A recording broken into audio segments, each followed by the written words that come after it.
وقال إني ذاهب إلى ربي سيهدين رب هب لي من الصالحين فبشرناه بغلام حليم فلما بلغ معه السعي قال يا بني إني أرى في المنام أني أذبحك فانظر ماذا ترى قال يا أبت افعل ما تؤمر ستجدني إن شاء الله من الصابرين فلما أسلما وتله للجبين وناديناه أن يا إبراهيم قد صدقت الرؤيا إنا كذلك نجزي المحسنين إن هذا لهو البلاء المبين وفديناه بذبح عظيم وتركنا عليه في الآخرين سلام على إبراهيم كذلك نجزي المحسنين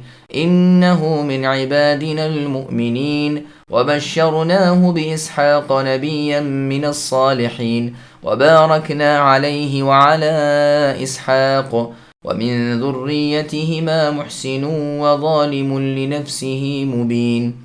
اور ابراہیم علیہ السلام نے کہا میں تو ہجرت کر کے اپنے پروردگار کی طرف جانے والا ہوں، وہ ضرور میری رہنمائی کریں گے۔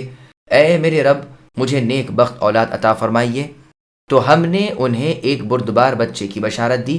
پھر جب بچہ اتنی عمر کو پہنچا کہ اس کے ساتھ چلے پھرے تو ابراہیم علیہ السلام نے کہا میرے پیارے بچے، میں خواب میں اپنے آپ کو تجھے ذبح کرتے ہوئے دیکھ رہا ہوں، اب تو بتا کہ تیری کیا رائے ہے؟ بیٹے نے جواب دیا کہ ابا جو حکم کیا جاتا ہے اسے بجا لائیے، انشاءاللہ آپ مجھے صبر کرنے والوں میں پائیں گے۔ غرض جب دونوں نے تسلیم کر لی اور باپ نے بیٹے کو پیشانی کے بل گرا دیا تو ہم نے آواز دی کہ اے ابراہیم علیہ السلام، یقیناً آپ نے اپنے خواب کو سچا کر دکھایا، ہم نیکی کرنے والوں کو اسی طرح جزا دیتے ہیں۔ در حقیقت یہ کھلا امتحان تھا اور ہم نے ایک بڑا ذبیحہ اس کے فدیے میں دے دیا اور ہم نے ان کا ذکر خیر پچھلوں میں باقی رکھا۔ ابراہیم علیہ السلام پر سلام ہو، ہم نیک کاروں کو اسی طرح بدلہ دیتے ہیں، بے شک وہ ہمارے ایماندار بندوں میں سے تھے۔ ہم نے ان کو اسحاق علیہ السلام نبی کی بشارت دی جو صالح لوگوں میں سے ہوں گے، اور ہم نے ابراہیم و اسحاق علیہ السلام پر برکتیں نازل فرمائی۔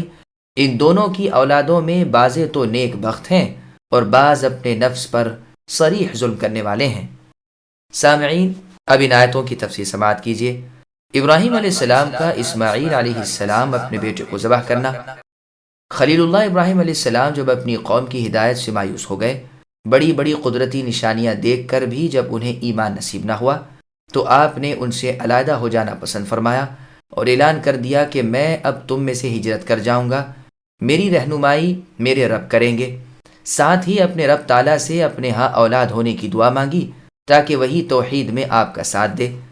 اسی وقت دعا قبول ہوتی ہے اور ایک بردبار بچے کی بشارت دی جاتی ہے۔ یہ اسماعیل علیہ السلام تھے، یہی آپ علیہ السلام کے پہلے صاحبزادے تھے اور اسحاق علیہ السلام سے بڑے تھے۔ اسے تو اہل کتاب بھی مانتے ہیں، بلکہ ان کی کتاب میں موجود ہے کہ اسماعیل علیہ السلام کی پیدائش کے وقت ابراہیم علیہ السلام کی عمر 86 سال کی تھی، اور جس وقت اسحاق علیہ السلام تولد ہوئے اس وقت ابراہیم علیہ السلام کی عمر 99 برس کی تھی۔ بلکہ ان کی اپنی کتاب میں تو یہ بھی ہے کہ ابراہیم علیہ السلام کو اپنے ایک لوتے فرزند کے ذبح کرنے کا حکم ہوا تھا، لیکن صرف اس لیے کہ یہ لوگ تو خود نبی اللہ اسحاق علیہ السلام کی اولاد میں ہیں اور نبی اللہ و ذبیح اللہ اسماعیل علیہ السلام کی اولاد میں سے عرب ہیں۔ انہوں نے واقعے کی اصلیت بدل دی اور اس فضیلت کو اسماعیل علیہ السلام سے ہٹا کر اسحاق علیہ السلام کو دے دی اور بیجا تعویلیں کر کے اللہ تعالیٰ کے کلام کو بدل ڈالا اور کہا کہ ہماری کتاب میں لفظ وحید کا ہے، اس سے مراد ایک لوتا نہیں بلکہ جو تیرے پاس اس وقت اکیلا ہے وہ ہے۔ یہ اس لیے کہ اسماعیل علیہ السلام تو اپنی والدہ ہاجرہ کے ساتھ مکے میں تھے، یہاں خلیل اللہ ابراہیم علیہ السلام کے ساتھ صرف اسحاق علیہ السلام تھے، لیکن یہ بالکل غلط ہے۔ وحید کا اسی کو کہا جاتا ہے جو اکلوتا ہو، اس کا اور کوئی بھائی نہ ہو۔ پھر یہاں ایک بات اور بھی ہے کہ اکلوتے اور پہلوٹے بچے کے ساتھ جو محبت ہوتی ہے اور اس کے جو لاڑ پیار ہوتے ہیں عموماً دوسری اولادوں کے ہونے پر پھر وہ باقی نہیں رہتے، اس لیے اس کے ذبیحے کا حکم امتحان اور آزمائش کی زبردست کڑی ہے ہم اسے مانتے ہیں کہ بعض سلف بھی اس کے قائل ہوئے ہیں کہ ذبیح اللہ اسحاق علیہ السلام تھے، یہاں تک کہ بعض صحابہ سے بھی یہ مروی ہے، لیکن یہ چیز کتاب و سنت سے ثابت نہیں ہوتی، بلکہ خیال یہ ہے کہ بنو اسرائیل کی ایک شہرت دی ہوئی بات کو ان حضرات نے بھی بے دلیل اپنے ہاں لے لیا۔ دور کیوں جائیں، کتاب اللہ کے الفاظ میں ہی غور کر لیجئے کہ اسماعیل علیہ السلام کی بشارت کا غلام حلیم کہہ کر اعلان ہوا، پھر اللہ کی راہ میں ذبح کے لیے تیار ہونے کا ذکر ہوا۔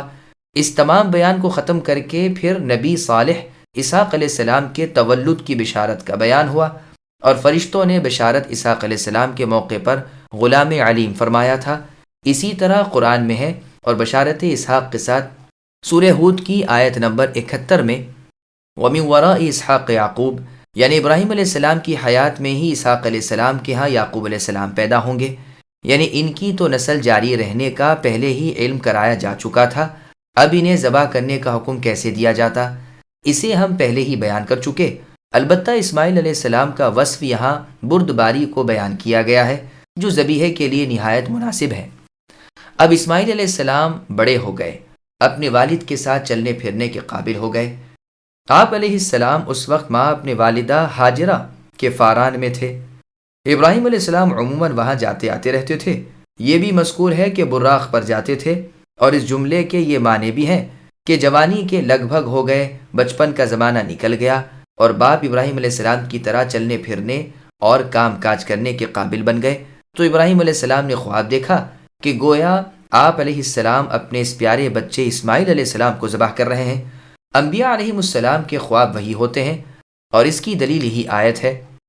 نیز ایک مرفوع روایت میں بھی یہ ہے، پس اللہ تعالیٰ کے رسول ابراہیم علیہ السلام نے اپنے لخت جگر کی آزمائش کے لیے، اور اس لیے بھی کہ اچانک ذبح کرنے سے وہ گھبرا نہ جائیں، اپنا ارادہ اور رویائے صادقہ ان پر ظاہر کیا۔ وہاں کیا تھا؟ وہ بھی یعنی اسماعیل علیہ السلام بھی اسی درخت کے پھل تھے، نبی ابن نبی تھے۔ جواب دیتے ہیں، ابا پھر دیر کیوں لگا رہے ہیں؟ یہ باتیں بھی پوچھنے کی ہوتی ہیں۔ جو حکم ہوا ہے اسے فوراً کر ڈالیے، اور اگر میری نسبت کھٹکا ہو تو زبانی اطمینان کیا کراؤں، چھری رکھیے، معلوم ہو جائے گا کہ میں کیسا کچھ صابر ہوں۔ انشاءاللہ میرا صبر آپ کا جی خوش کر دے گا۔ سبحان اللہ، جو کہا تھا وہی کر کے دکھایا، اور اپنے وعدے میں سچا ہونے کی شہادت اللہ تعالیٰ کی طرف سے حاصل کر ہی لی۔ آخر باپ بیٹا دونوں اللہ تعالیٰ کے حکم کی اطاعت کے لیے جان بکف تیار ہو جاتے ہیں۔ باپ بچے کو ذبح کرنے کے لیے، اور بچہ اللہ کی راہ میں اپنے باپ کے ہاتھوں اپنا گلا کٹوانے کے لیے تیار ہو جاتا ہے، اور باپ اپنے نور چشم لخت جگر کو منہ کے بل زمین پر گراتے ہیں تاکہ ذبح کے وقت منہ دیکھ کر محبت نہ آ جائے اور ہاتھ سست نہ پڑ جائے۔ مسند احمد میں ہے، ابن عباس رضی اللہ عنہما سے روایت ہے کہ جب ابراہیم علیہ السلام اپنے نور نظر کو ذبح کرنے کے لیے اللہ تعالیٰ کے حکم سے لے کر چلے تو سعی کے وقت شیطان سامنے آیا، لیکن ابراہیم علیہ السلام اس سے آگے بڑھ گئے۔ پھر جبرائیل علیہ السلام کے ساتھ آپ جمرہ عقبہ پر پہنچے تو پھر شیطان سامنے آیا، آپ نے اس کے ساتھ کنکریاں ماری، پھر جمرہ وسطیٰ کے پاس آیا، پھر وہاں 7 کنکریاں ماری، پھر آگے بڑھ کر اپنے پیارے بچے کو اللہ تعالیٰ کے نام پر ذبح کرنے کے لیے دے پچھاڑا، اور ذبیح اللہ اسماعیل علیہ السلام کے جسم پر اس وقت سفید چادر تھی۔ کہنے لگے کہ ابا اسے اتار لیجئے تاکہ اس میں آپ مجھے کفنا سکیں۔ اس وقت بیٹے کو ننگا کرتے ہوئے باپ کا عجب حال تھا کہ آواز آئی، بس ابراہیم خواب سچا کر چکے۔ مڑ کر دیکھا تو ایک مینڈا سفید رنگ، بڑے بڑے سینگوں اور صاف آنکھوں والا نظر پڑا۔ ابن عباس رضی اللہ عنہما فرماتے ہیں، اسی لیے ہم اس قسم کے مینڈے چن چن کر قربانی کے لیے لیتے تھے۔ یہ روایت مستدرک حاکم کی ہے۔ ابن عباس رضی اللہ عنہما ہی سے دوسری روایت میں اسحاق علیہ السلام کا نام مروی ہے، تو گو دونوں نام آپ سے مروی ہیں، لیکن اول ہی اولا ہے کہ وہ اسماعیل علیہ السلام ہے، اور اس کی دلیلیں آ رہی ہیں انشاءاللہ تعالی۔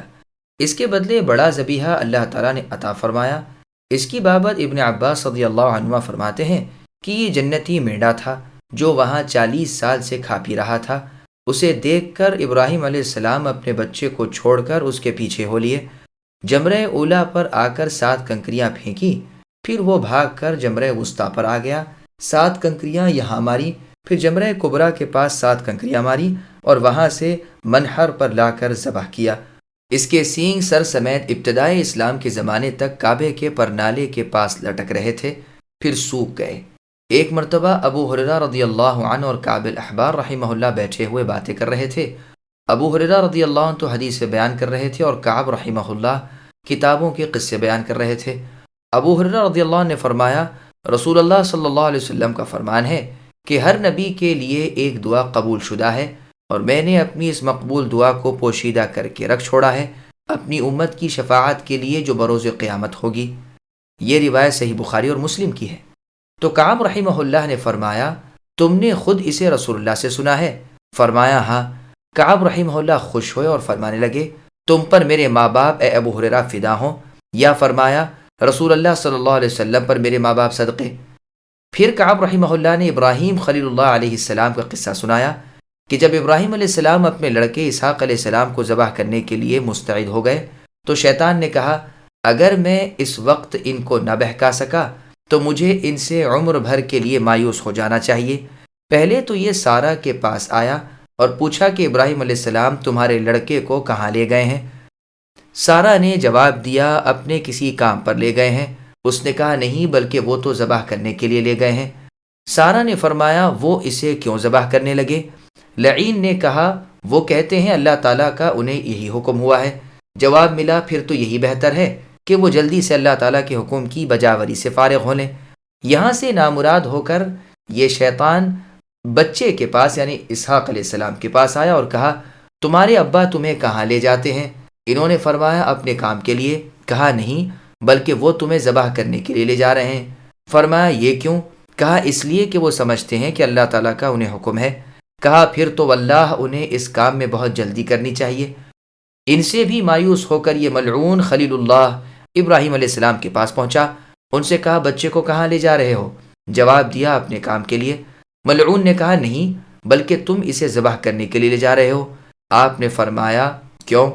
بولا، اس لیے کہ تمہارا خیال ہے کہ اللہ تعالیٰ کا حکم تمہیں یوں ہی ہے۔ ابراہیم علیہ السلام نے فرمایا کہ اللہ تعالیٰ کی قسم، پھر تو میں ضرور ہی اسے ذبح کر ڈالوں گا۔ اب ابلیس مایوس ہو گیا۔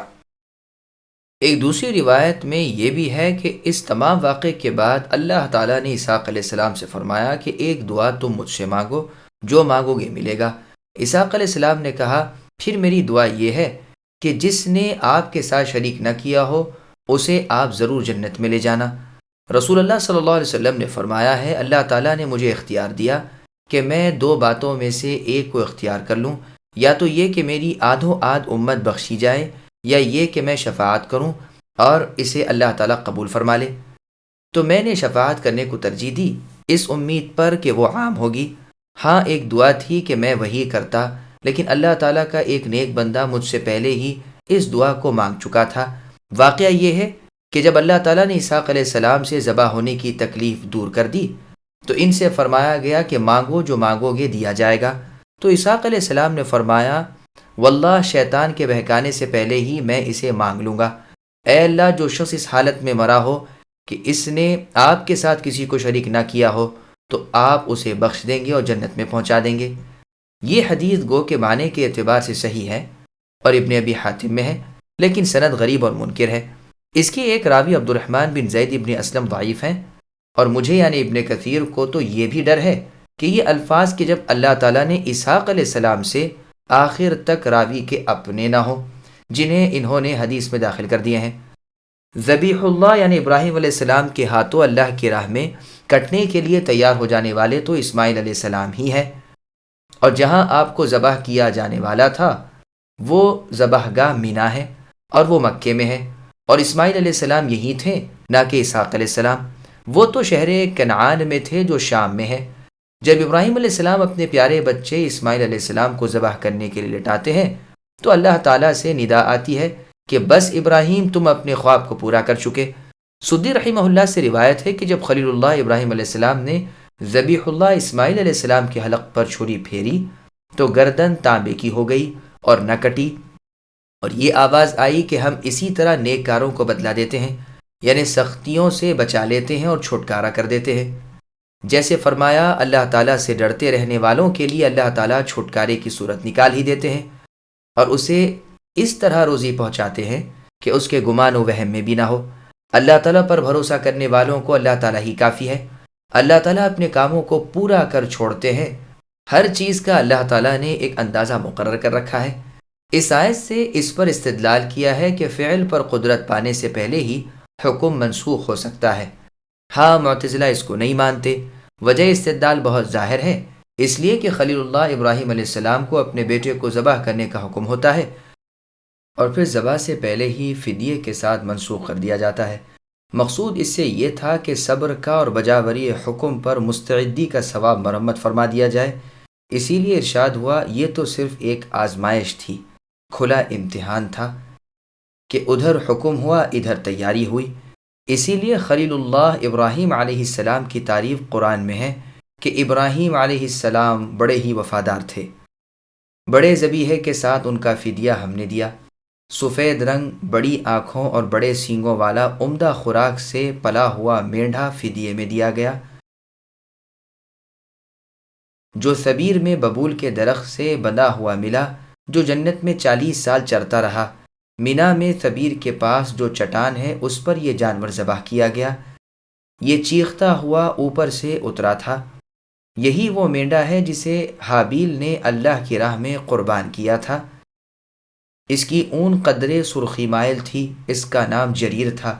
بعض کہتے ہیں کہ مقام ابراہیم پر اسے ذبح کیا، اور کوئی کہتا ہے مینا میں منحر پر۔ ایک شخص نے اپنے آپ کو اللہ کی راہ میں ذبح کرنے کی منت مانی تھی، تو ابن عباس رضی اللہ عنہما نے اسے 100 اونٹ ذبح کرنے کا فتویٰ دیا تھا، لیکن پھر فرماتے تھے کہ اگر میں اسے ایک مینڈا ذبح کرنے کو کہتا تب بھی کافی تھا، کیونکہ کتاب اللہ میں ہے کہ ذبیح اللہ اسماعیل علیہ السلام کا فدیہ اسی سے دیا گیا تھا۔ اکثر لوگوں کا یہی قول ہے۔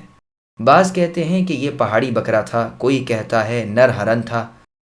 چنانچہ مسند احمد میں ہے کہ عثمان رضی اللہ عنہ کو بلا کر رسول اللہ صلی اللہ علیہ وسلم نے فرمایا، میں نے مینڈھے کے سینگ بیت اللہ کے داخلی کے وقت اندر دیکھے تھے، اور مجھے یاد نہ رہا کہ میں تمہیں ان کے ڈھانک دینے کا حکم دوں۔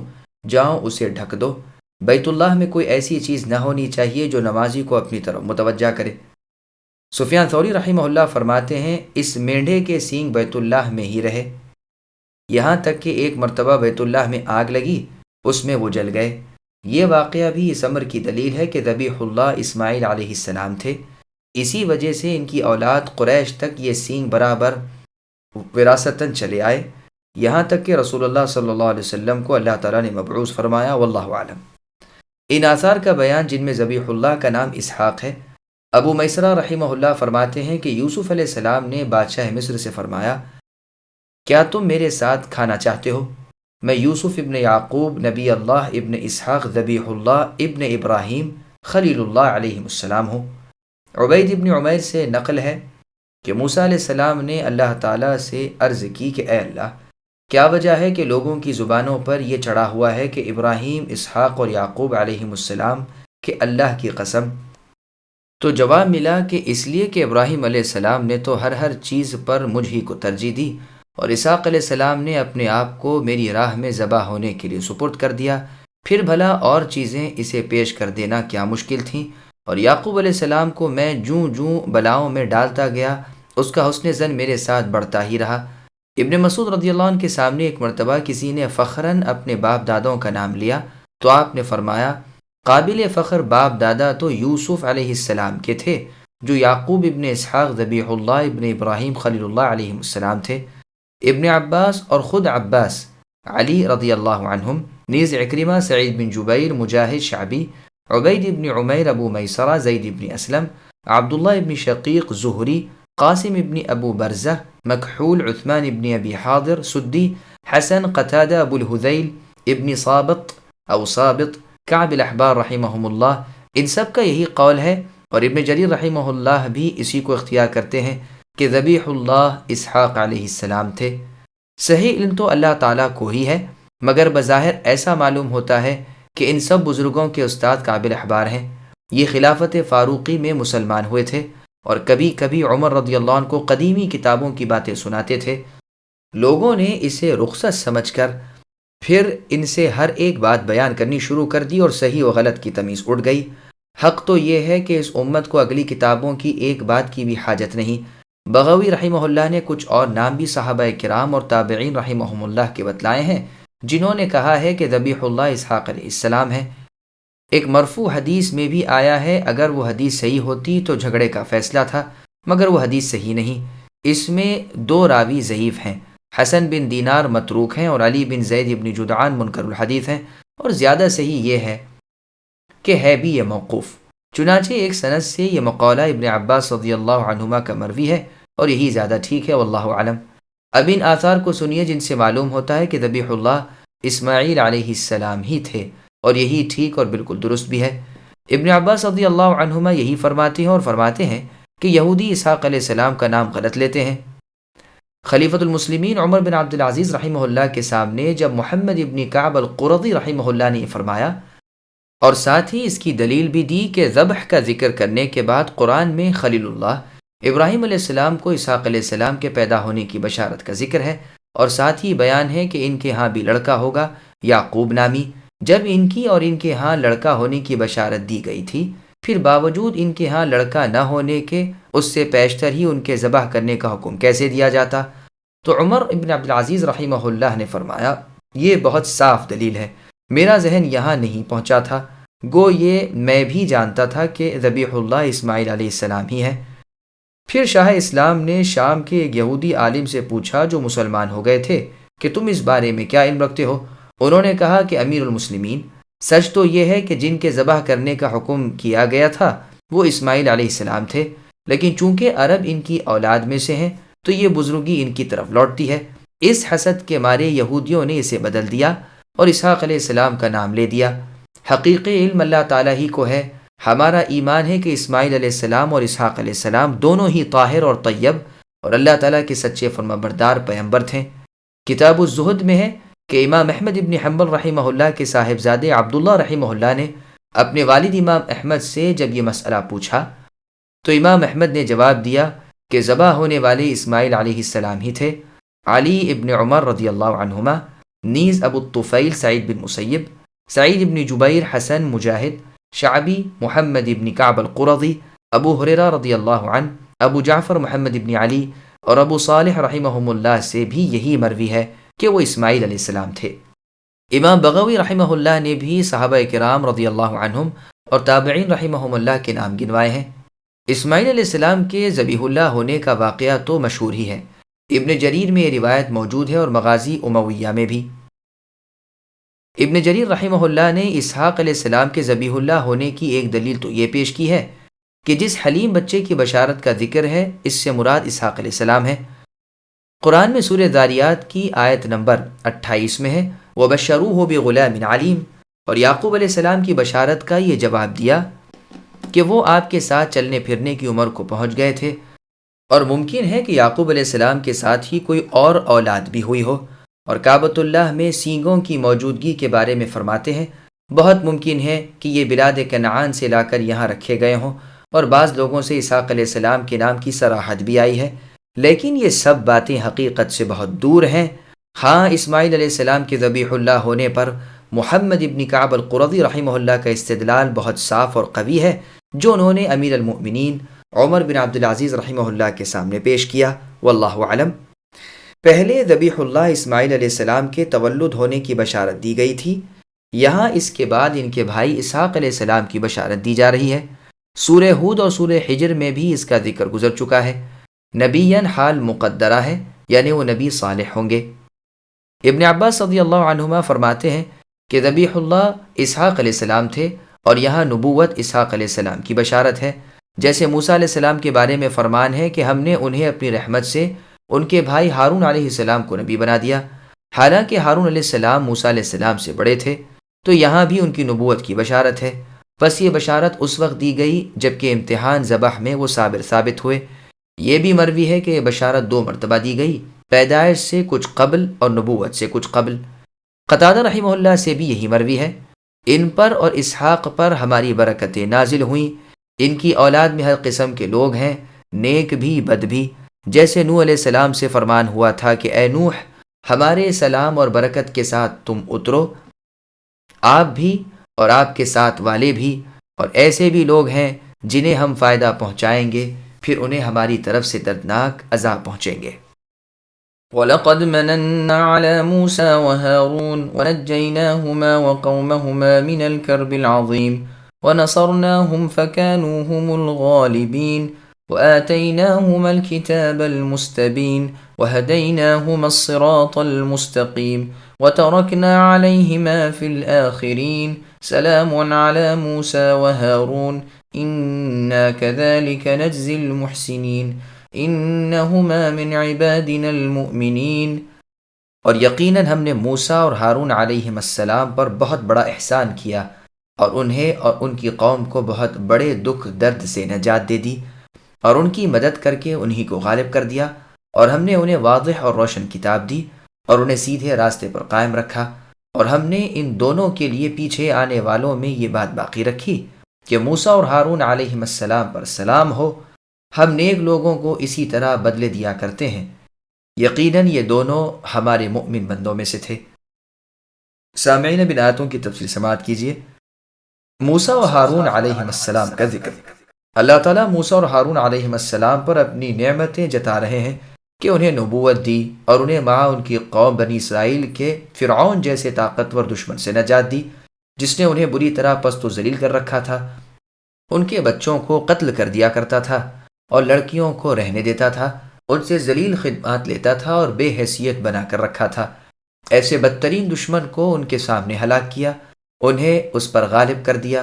یہ کتاب تورات عنایت فرمائی جو حق و باطل میں فرق و فیصلہ کرنے والی اور نور و ہدایت والی تھی، اور ان کے بعد والوں میں بھی ان کا ذکر خیر اور ثناء و صفت باقی رکھی کہ ہر زبان ان پر سلام پڑھتی ہے۔ ہم نیک کاروں کو یوں ہی اور ایسا ہی بدلے دیتے ہیں، وہ ہمارے مؤمن بندے تھے۔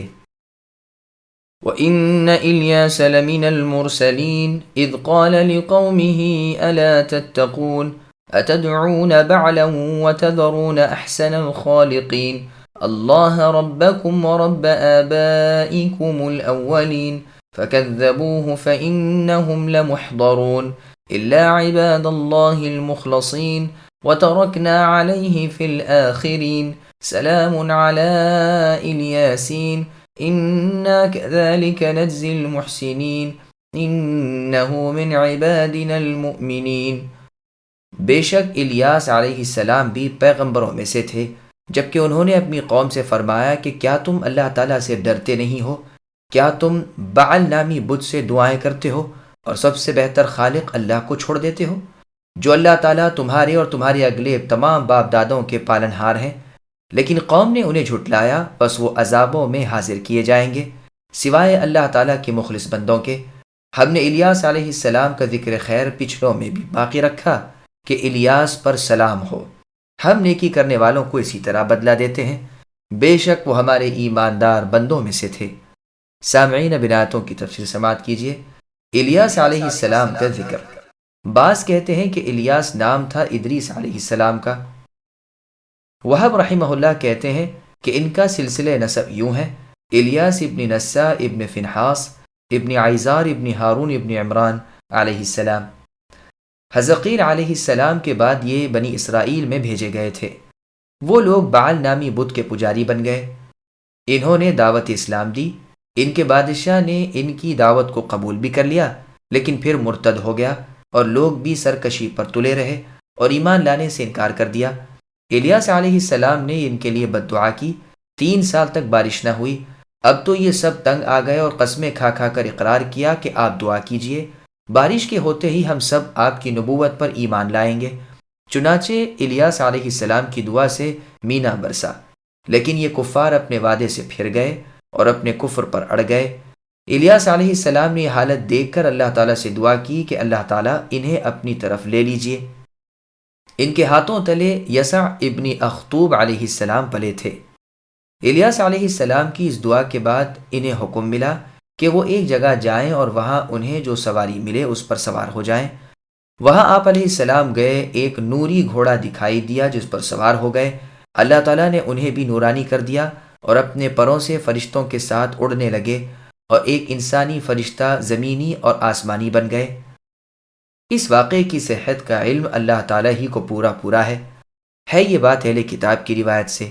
الیاس علیہ السلام نے اپنی قوم سے فرمایا کہ کیا تم اللہ تعالیٰ سے ڈرتے نہیں ہو کہ اللہ کے سوا دوسروں کی عبادت کرتے ہو؟ اہل یمن اور قبیلہ ازدشنوا رب کو بعل کہتے تھے۔ بعل نامی جس بت کی یہ پوجا کرتے تھے وہ ایک عورت تھی۔ ان کے شہر کا نام بھی بعل بک تھا۔ یہ تمام روایات ابن جریر طبری کی ہیں۔ تو اللہ تعالیٰ کے نبی الیاس علیہ السلام فرماتے ہیں کہ تعجب ہے کہ تم اللہ تعالیٰ کو چھوڑ کر جو خالق کل ہے اور بہترین خالق ہے، ایک بت کو پوج رہے ہو اور اس بت کو پکارتے رہتے ہو۔ اللہ تعالیٰ تم سب کے اور تم سے اگلے تمہارے باپ داداؤں کے رب ہیں، وہی مستحق عبادت ہے۔ اللہ کے سوا کسی قسم کی عبادت کسی کے لیے لائق نہیں۔ لیکن ان کی قوم والوں نے اللہ تعالیٰ کے پیارے نبی الیاس علیہ السلام کی اس صاف اور خیر خواہانہ نصیحت کو نہ مانا، تو اللہ تعالیٰ نے بھی انہیں عذاب پر حاضر کر دیا کہ قیامت کے دن ان سے زبردست باز پرس اور ان پر سخت عذاب ہوں گے۔ ہاں، ان میں سے جو توحید پر قائم تھے وہ بچ رہیں گے۔ ہم نے الیاس علیہ السلام کی ثنائے جمیل اور ذکر خیر پچھلے لوگوں میں وقت اس طرح لایا گیا ہے۔ میکائیل کو میکال اور میکائین بھی کہا جاتا ہے، ابراہیم کو ابراہام، اسرائیل کو اسرائیل، طور سینا کو طور سینین۔ غرض یہ لغت عرب میں مشہور و رائج ہے۔ ابن مسعود رضی اللہ عنہ کی قرات میں سلام علی آل یاسین ہے۔ بعض کہتے ہیں کہ اس سے مراد نبی صلی اللہ علیہ وسلم ہے۔ ہم اسی طرح نیک کاروں کو نیک بدلہ دیتے ہیں، یقیناً وہ ہمارے مؤمن بندوں میں سے تھے۔ اس جملے کی تفسیر گزر چکی ہے، واللہ اعلم۔ وَإِنَّ لُوطًا لَّمِنَ الْمُرْسَلِينَ إِذْ نَجَّيْنَاهُ وَأَهْلَهُ أَجْمَعِينَ إِلَّا عَجُوزًا فِي الْغَابِرِينَ ثُمَّ دَمَّرْنَا الْآخَرِينَ وَإِنَّكُمْ لَتَمُرُّونَ عَلَيْهِم مُّصْبِحِينَ وَبِاللَّيْلِ أَفَلَا تَعْقِلُونَ وَإِنَّ يُونُسَ لَمِنَ الْمُرْسَلِينَ إِذْ أَبَقَ إِلَى الْفُلْكِ الْمَشْحُونِ فَسَاهَمَ فَكَانَ مِنَ الْمُدْحَضِينَ فالتقمه الحوت وهو مليم فلولا أنه كان من المسبحين للبث في بطنه إلى يوم يبعثون فنبذناه بالعراء وهو سقيم وأنبتنا عليه شجرة من يقطين وأرسلناه إلى 100,000 أو يزيدون فآمنوا فمتعناهم إلى حين۔ اور بے شک لوط علیہ السلام بھی پیغمبروں میں سے تھے۔ ہم نے انہیں اور ان کے متعلقین کو سب کو نجات دی بجز اس بڑھیا کے جو پیچھے رہ جانے والیوں میں رہ گئی۔ پھر ہم نے سب کو ہلاک کر دیا، اور تم تو صبح ہونے پر ان کی بستیوں کے پاس سے گزرتے ہو، اور رات کو بھی کیا پھر بھی نہیں سمجھتے؟ بتحقیق یونس علیہ السلام نبیوں میں سے تھے۔ جب بھاگ پہنچے بھری کشتی پر، پھر قرعہ اندازی ہوئی، یہ مغلوب ہو گئے۔ پھر تو انہیں مچھلی نے نگل لیا اور وہ خود اپنے آپ کو ملامت کرنے لگ گئے۔ پس اگر یہ پاکی بیان کرنے والوں میں سے نہ ہوتے تو مردوں کے دوبارہ زندہ کیے جانے کے دن تک اس کے پیٹ میں ہی رہتے۔ پس انہیں ہم نے چٹیل میدان میں ڈال دیا، اور وہ اس وقت بیمار تھے، اور ان پر سایہ کرنے والا کدو کی قسم کا ایک درخت ہم نے اگا دیا، اور ہم نے انہیں 1,00,000 بلکہ اور زیادہ آدمیوں کی طرف بھیجا۔ پس وہ ایمان لائے اور ہم نے انہیں ایک زمانے تک عیش و عشرت دی۔ سامعین، اب آیتوں کی تفسیر سماعت کیجیے۔ لوط علیہ السلام کا ذکر۔ اللہ تعالیٰ کے بندے اور اللہ کے رسول لوط علیہ السلام کا بیان ہو رہا ہے کہ انہیں بھی ان کی قوم نے جھٹلایا، جس پر اللہ تعالیٰ کے عذاب برس پڑے، اور اللہ تعالیٰ نے اپنے پیارے نبی لوط علیہ السلام کو مع ان کے گھر والوں کی نجات دے دی، لیکن ان کی بیوی غارت ہوئی، قوم کے ساتھ ہی ہلاک ہوئی، اور ساری قوم بھی تباہ ہوئی۔ قسم قسم کے عذاب ان پر آئے، اور جس جگہ وہ رہتے تھے وہاں ایک بدبودار جھیل بن گئی، جس کا پانی بدمزہ اور بدبودار بدرنگ ہے، جو عین آمد و رفت کے راستے میں ہی پڑتی ہے۔ تم تو دن رات وہاں سے آتے جاتے رہتے ہو، اور اس خوفناک منظر اور بھیانک مقام کو صبح شام دیکھتے رہتے ہو۔ کیا اس معائنے کے بعد بھی عبرت حاصل نہیں کرتے اور سوچتے سمجھتے نہیں ہو کہ کس طرح یہ برباد کر دیے گئے؟ ایسا نہ ہو کہ یہی عذاب تم پر بھی آ جائیں۔ یونس علیہ السلام کا ذکر۔ یونس علیہ السلام کا قصہ سورہ یونس میں بیان ہو چکا ہے۔ بخاری اور مسلم میں حدیث ہے، رسول اللہ نے فرمایا کہ کسی بندے کو یہ لائق نہیں کہ وہ کہے میں یونس ابن متیٰ علیہ السلام سے افضل ہوں۔ یہ ناممکن ہے کہ آپ علیہ السلام کی والدہ کا ہو، اور یہ بھی ہو سکتا ہے کہ والد کا ہو۔ یہ دراصل بھاگ کر مال و اسباب سے لدی ہوئی کشتی پر سوار ہو گئے، وہاں قرعہ اندازی ہوئی اور یہ مغلوب ہو گئے۔ کشتی کے چلتے ہی چاروں طرف سے موجیں اٹھیں اور سخت طوفان آیا، یہاں تک کہ سب کو اپنی موت کا اور کشتی کے ڈوب جانے کا یقین ہو گیا۔ سب آپس میں کہنے لگے کہ قرعہ ڈالو، جس کے نام کا قرعہ نکلے اس کو سمندر میں ڈال دو تاکہ سب بچ جائیں اور کشتی اس طوفان سے چھوٹ جائے۔ 3 دفعہ قرعہ اندازی ہوئی اور تینوں مرتبہ اللہ تعالیٰ کے پیارے پیغمبر یونس علیہ السلام کا ہی نام نکلا۔ کشتی والے آپ علیہ السلام کو پانی میں بہانا نہیں چاہتے تھے، لیکن کیا کرتے، بار بار کی قرعہ اندازی پر بھی آپ کا ہی نام نکلتا رہا، اور پھر آپ علیہ السلام خود کپڑے اتار کر ان لوگوں کے روکنے کے باوجود سمندر میں کود پڑے۔ اسی وقت بحر اخضر کی ایک بہت بڑی مچھلی، جو اللہ تعالیٰ کا فرمان صادر ہوا کہ وہ دریاؤں کو چیرتی پھاڑتی جائے اور یونس علیہ السلام کو نگل لے، لیکن نہ تو ان کا جسم زخمی ہو اور نہ کوئی ہڈی ٹوٹے۔ چنانچہ اس مچھلی نے اللہ تعالیٰ کے پیغمبر یونس علیہ السلام کو نگل لیا اور سمندروں میں چلنے پھرنے لگی۔ جب یونس علیہ السلام پوری طرح مچھلی کے پیٹ میں جا چکے تو آپ علیہ السلام کو خیال گزرا کہ میں مر چکا ہوں، لیکن جب ہاتھ پیروں کو حرکت دی اور وہ ہلے جلے تو زندگی کا یقین کر کے وہیں کھڑے ہو کر نماز شروع کرتی اور اللہ تعالیٰ سے عرض کی کہ اے پروردگار، میں نے آپ کے لیے اس جگہ مسجد بنائی ہے جہاں کوئی نہ پہنچا ہوگا۔ 3 دن یا 7 دن یا 40 دن یا 1 دن سے بھی کچھ کم یا صرف 1 رات تک مچھلی کے پیٹ میں رہے۔ اگر یہ ہماری پاکیزگی بیان کرنے والوں میں سے نہ ہوتے، یعنی جبکہ فراخی اور کشادگی اور امن و امان کی حالت میں تھے، اس وقت کی ان کی نیکیاں اگر نہ ہوتی۔ ایک حدیث بھی اس قسم کی ہے جو عنقریب بیان ہوگی انشاءاللہ۔ چنانچہ مسند احمد میں ہے کہ ابن عباس رضی اللہ عنہما کی حدیث میں ہے کہ آرام و راحت کے وقت اللہ تعالیٰ کی عبادت کرو تو وہ تمہیں سختی اور بے چینی کے وقت تمہاری مدد کریں گے۔ یہ بھی کہا گیا ہے کہ اگر یہ پابند نماز نہ ہوتے، اور یہ بھی کہا گیا ہے کہ اگر مچھلی کے پیٹ میں نماز نہ پڑھتے، اور یہ بھی کہا گیا ہے کہ اگر یہ لا الہ الا انت سبحانک انی کنت من الظالمین کے ساتھ ہماری تسبیح نہ کرتے۔ سورہ انبیاء آیت نمبر 87۔ چنانچہ قرآن کریم کی اور آیتوں میں ہے کہ یونس علیہ السلام نے اندھیروں میں یہی کلمات کہے اور ہم نے ان کی دعا قبول فرما کر انہیں غم سے نجات دی، اور اسی طرح ہم مؤمنوں کو نجات دیتے ہیں۔ ابن ابی حاتم کی تفسیر میں ہے کہ یونس علیہ السلام نے جب مچھلی کے پیٹ میں ان کلمات کو کہا تو یہ دعا عرش الہی کے ارد گرد منڈلانے لگی، اور فرشتوں نے کہا، اے اللہ، یہ آواز تو کہیں بہت ہی دور کی ہے، لیکن اس آواز سے ہمارے کان آشنا ضرور ہیں۔ اللہ تعالیٰ نے فرمایا، اب بھی پہچان لیا یہ کس کی آواز ہے؟ انہوں نے کہا، نہیں پہچانا۔ فرمایا، یہ میرے بندے یونس کی آواز ہے۔ فرشتوں نے کہا، وہی یونس جن کے نیک اعمال اور مقبول دعائیں ہمیشہ آسمان پر چڑھتی رہتی ہیں۔ اے اللہ، ان پر آپ ضرور رحم فرمائیے، ان کی دعا قبول فرما لیجئے، وہ تو آسانیوں میں بھی آپ کا نام لیا کرتے تھے، ان کو بلا سے نجات دیجئے۔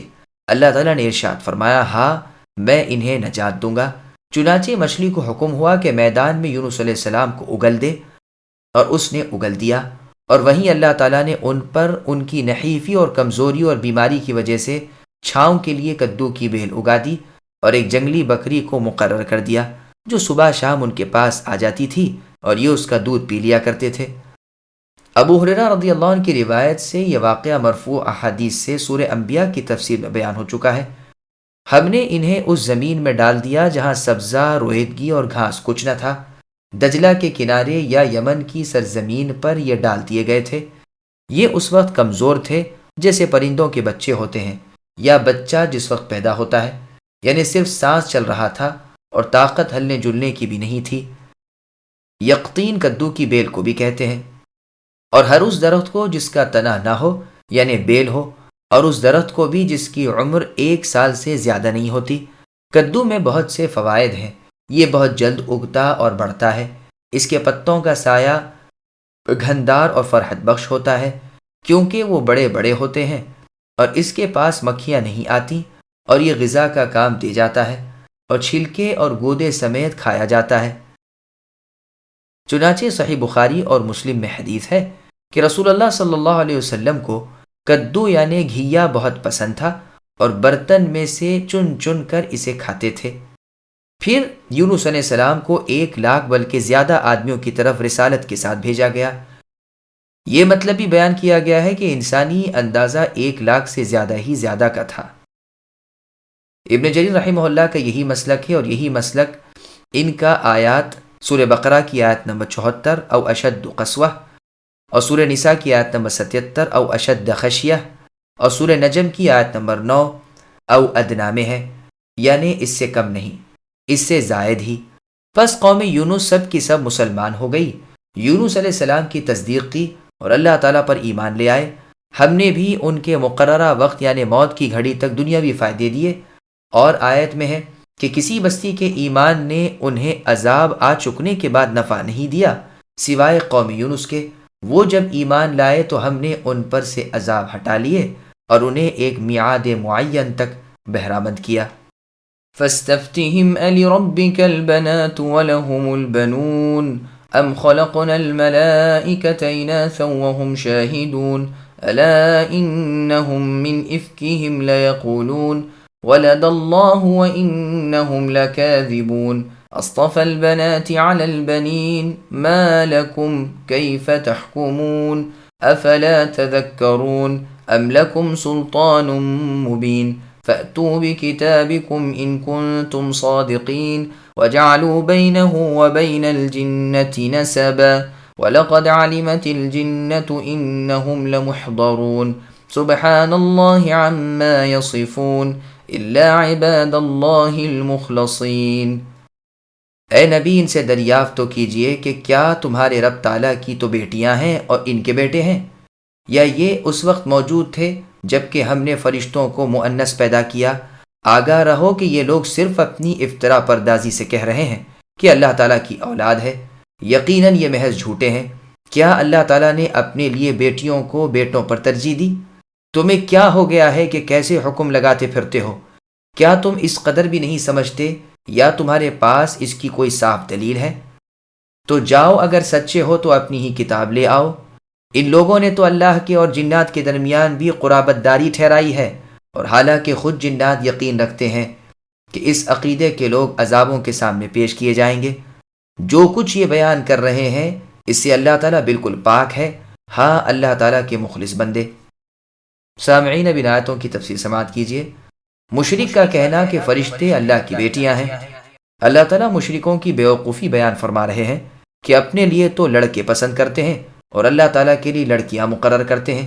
اگر لڑکی ہونے کی خبر پائیں تو ان کے چہرے سیاہ پڑ جاتے ہیں اور اللہ تعالیٰ کی لڑکیاں ثابت کرتے ہیں۔ پس اللہ تعالیٰ فرماتے ہیں کہ ان سے پوچھئے تو صحیح کہ یہ تقسیم کیسی ہے کہ تمہارے لیے تو لڑکے ہوں اور اللہ تعالیٰ کے لیے لڑکیاں ہوں۔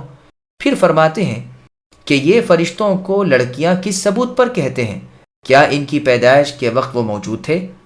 قرآن کی سورہ زخرف کی آیت نمبر 19 میں ہے وَجَعَلُوا الْمَلَائِكَةَ، اس میں بھی اسی بات کا بیان ہے۔ دراصل یہ قول ان کا محض جھوٹ ہے کہ اللہ تعالیٰ کے ہاں اولاد ہے۔ اللہ تعالیٰ اولاد رکھنے سے بالکل پاک ہے۔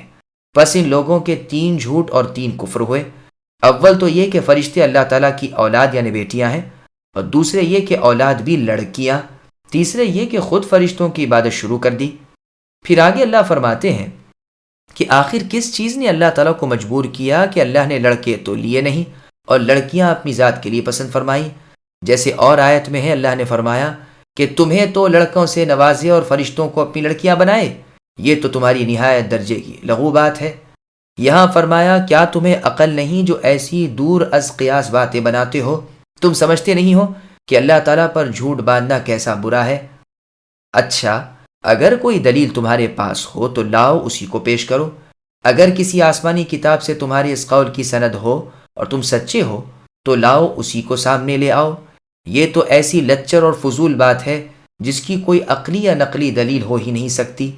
اور اتنے ہی پر بس نہ کیا بلکہ جنات میں اور اللہ تعالیٰ میں بھی رشتہ داری قائم کی، مشرکوں کے اس قول پر کہ فرشتے اللہ تعالیٰ کی لڑکیاں ہیں۔ چنانچہ تفسیر ابن جریر طبری میں صدیق اکبر رضی اللہ عنہ نے سوال کیا کہ پھر ان کی مائیں کون ہیں؟ تو انہوں نے کہا جن سرداروں کی لڑکیاں۔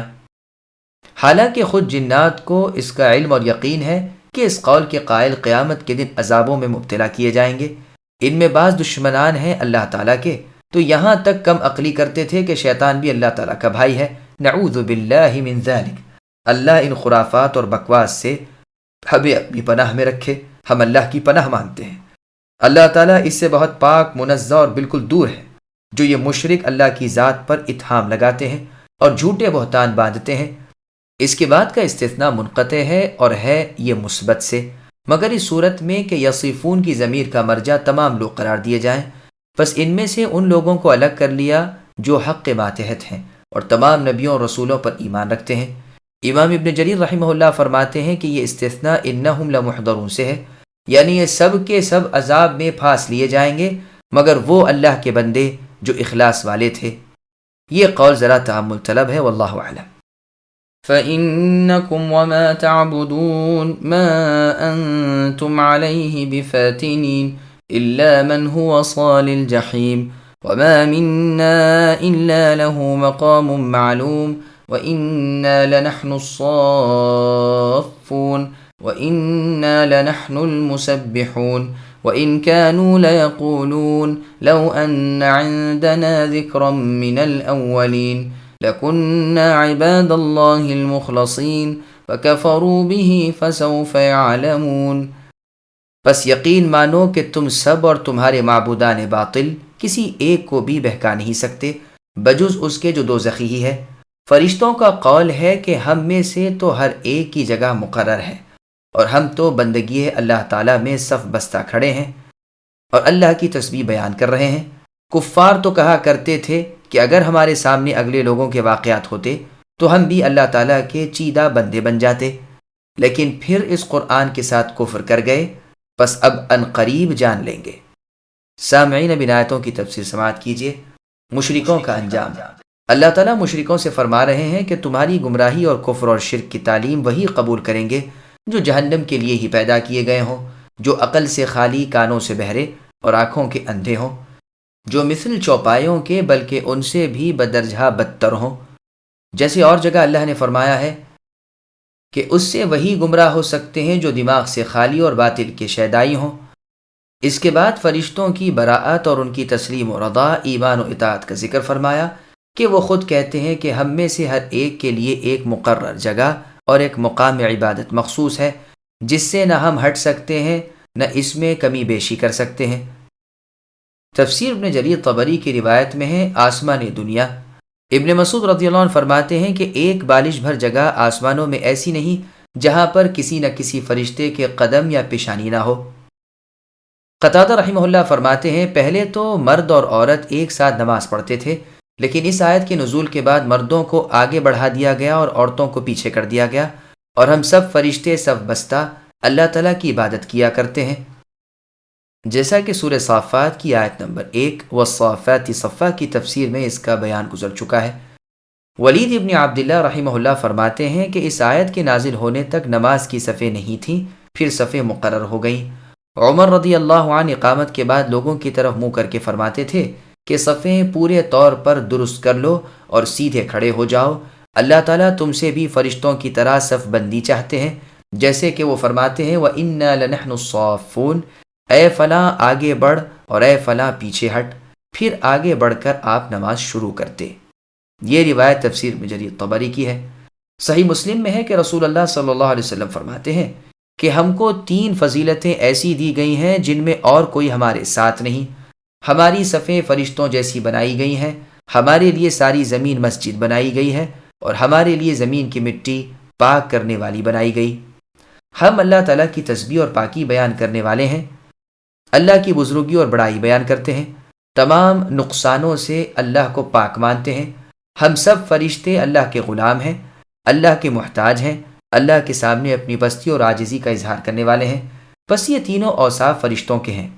یہ بھی کہا گیا ہے کہ تسبیح کرنے والوں سے مراد نماز پڑھنے والے ہیں، اور سورہ مریم کی آیت نمبر 88 میں ہے وَقَالُوا اتَّخَذَ الرَّحْمَنُ الْآیَةَ، یعنی کفار نے کہا رحمان اللہ تعالیٰ کی اولاد ہے، اللہ تعالیٰ اس سے پاک ہے، البتہ فرشتے اللہ کے محترم بندے ہیں، اللہ کے فرمان سے آگے نہیں بڑھتے، اللہ کے احکام پر عمل کرتے ہیں، اللہ تعالیٰ ان کا آگا پیچھا بخوبی جانتے ہیں، وہ کسی کی شفاعت کے بھی اختیار نہیں رکھتے بجز اس کے جس کے لیے رحمان راضی ہو، وہ تو اللہ تعالیٰ کے خوف سے تھر تھراتے رہتے ہیں۔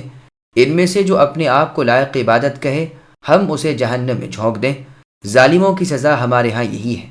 نبی صلی اللہ علیہ وسلم ان کے پاس آئیں، اس سے پہلے تو یہ کہتے تھے کہ اگر ہمارے پاس کوئی آتا جو ہمیں راہ الہی کی تعلیم دیتا اور ہمارے سامنے اگلے لوگوں کے واقعات بطور نصیحت پیش کرتا اور ہمارے پاس کتاب اللہ لے آتا تو یقیناً ہم مخلص مسلمان بن جاتے، جیسے سورہ انعام کی آیت نمبر 109 میں ہے، وَأَقْسَمُوا بِاللَّهِ جَهْدَ أَيْمَانِهِمْ الآیہ، یعنی یہ کفار و مشرکین بڑی پختہ قسمیں کھا کھا کر کہتے تھے کہ اگر کوئی اللہ تعالیٰ کا نبی ہماری موجودگی میں آ جائے تو ہم اطاعت قبول کر لیں گے اور راہ ہدایت کی طرف سب سے پہلے دوڑیں گے، لیکن جب اللہ تعالیٰ کے نبی محمد صلی اللہ علیہ وسلم آ گئے تو بھاگ کھڑے ہوئے۔ اور سورہ انعام کی آیت نمبر 156 میں اللہ نے فرمایا ان تقولوا انما انزل الآیہ، بس یہاں فرمایا کہ جب یہ تمنا پوری ہوئی تو یہ کفار و مشرکین کفر کرنے لگے۔ اب انہیں عنقریب معلوم ہو جائے گا کہ اللہ تعالیٰ سے کفر کرنے کا اور نبی صلی اللہ علیہ وسلم کو جھٹلانے کا کیا نتیجہ نکلتا ہے۔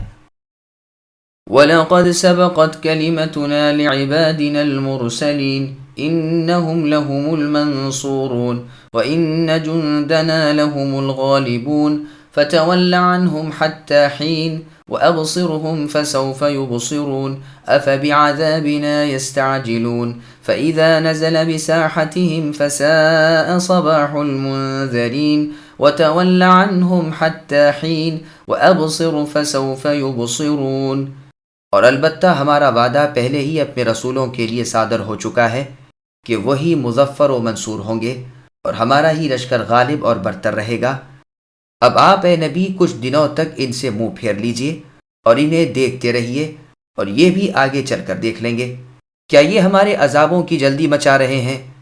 سنو، جب ہمارا عذاب ان کے میدانوں میں اتر آئے گا اس وقت ان کی جن کو متنبہ کر دیا گیا تھا بڑی بری صبح ہوگی۔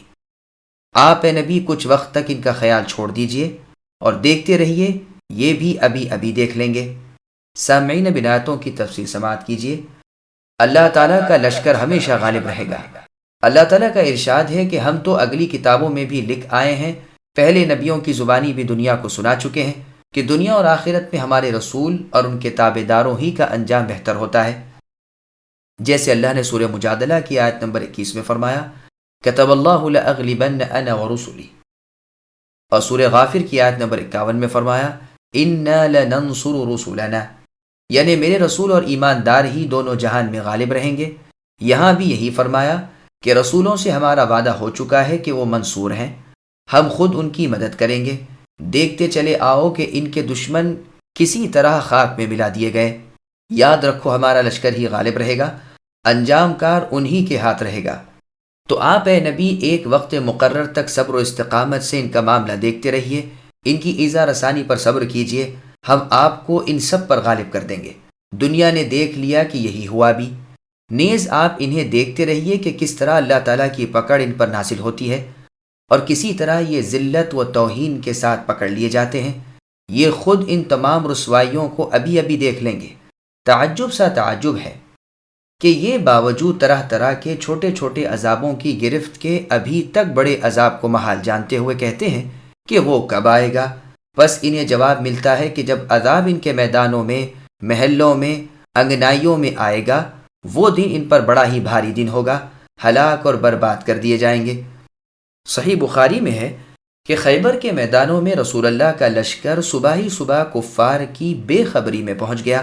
وہ لوگ حسب عادت اپنے کھیتوں کے آلات دے کر شہر سے نکلے اور اس ربانی فوج کو دیکھ کر بھاگے اور شہر والوں کو خبر کی۔ اس وقت رسول اللہ نے یہی فرمایا کہ اللہ تعالیٰ بہت بڑے ہیں، خیبر خراب ہوا یعنی ویران ہوا۔ ہم جب کسی قوم کے میدانوں میں اتر آتے ہیں اس وقت ان کی درگت ہوتی ہے۔ پھر دوبارہ پہلے حکم کی تاکید کی کہ آپ اے نبی ان سے ایک مدت معین تک کے لیے بے پرواہ ہو جائیے اور انہیں چھوڑ دیجیے اور دیکھتے رہیے، یہ بھی دیکھ لیں گے۔ سبحان ربك رب العزة عما يصفون وسلام على المرسلين والحمد لله رب العالمين۔ پاک ہے اے اللہ، اے ہمارے رب، جو بہت بڑی عزت والے ہیں ہر اس چیز سے جو یہ مشرک بیان کرتے ہیں۔ پیغمبروں پر سلام ہے اور سب طرح کی تعریف اللہ تعالیٰ کے لیے ہے جو سارے جہانوں کے رب ہیں۔ سامعین، اب ان آیتوں کی تفصیل سماعت کیجیے۔ اللہ تعالیٰ کی حمد و ثناء اور پیغمبروں پر سلام۔ اللہ تعالیٰ ان تمام چیزوں سے اپنی برات بیان فرماتے ہیں جو مشرکین اللہ کی طرف منسوب کرتے تھے، جیسے اللہ تعالیٰ کی اولاد ہے، اللہ کا فلاں فلاں شریک ہے وغیرہ۔ وہ اللہ تعالیٰ تو بہت بڑی اور لازوال عزت والے ہیں۔ ان جھوٹے اور مفتری لوگوں کے بہتان سے وہ پاک اور منزہ ہے۔ اللہ تعالیٰ کے رسولوں پر سلام ہے، اس لیے کہ ان کی تمام باتیں ان عیوب سے سالم ہیں جو مشرکوں کی باتوں میں موجود ہیں، بلکہ نبیوں کی باتیں اور جو اوصاف وہ ذات الہی کے بیان کرتے ہیں سب صحیح اور برحق ہیں۔ اللہ ہی کی ذات کے لیے تمام حمد و ثنا سزاوار ہے۔ دنیا اور آخرت میں ابتدا اور انتہا کے وہی سزاوار تعریف ہیں۔ ہر حال میں قابل حمد وہی ہے۔ تسبیح سے ہر طرح کے نقصان کی اس ذات پاک سے دوری ثابت ہوتی ہے، تو لازم ہے کہ ہر طرح کے کمالات اللہ کی ذات واحد میں ہوں۔ اسی کو صاف لفظوں میں حمد سے ثابت کیا تاکہ نقصانات کی نفی اور کمالات کا اثبات ہو جائے۔ ایسے ہی قرآن کریم کی بہت سی آیتوں میں تسبیح اور حمد کا ایک ساتھ بیان ہوا ہے۔ مجلس کے کفارے کے بارے میں بہت سی احادیث میں آیا ہے کہ یہ پڑھے: سبحانک اللہم و بحمدک، پاک ہے آپ کی ذات اے اللہ اور تعریف کے قابل ہے۔ لا الہ الا انت، نہیں ہے کوئی معبود برحق سوائے آپ کے۔ استغفرک، میں آپ سے اپنے گناہوں کی بخشش مانگتا ہوں۔ واتوب الیک، اور آپ کے حضور توبہ کرتا ہوں۔ میں نے اس مسئلے پر ایک مستقل کتاب لکھی ہے، الحمدللہ۔ یہ روایت سنن ابی داؤد، نیز سنن ترمذی اور معجم طبرانی وغیرہ میں موجود ہے۔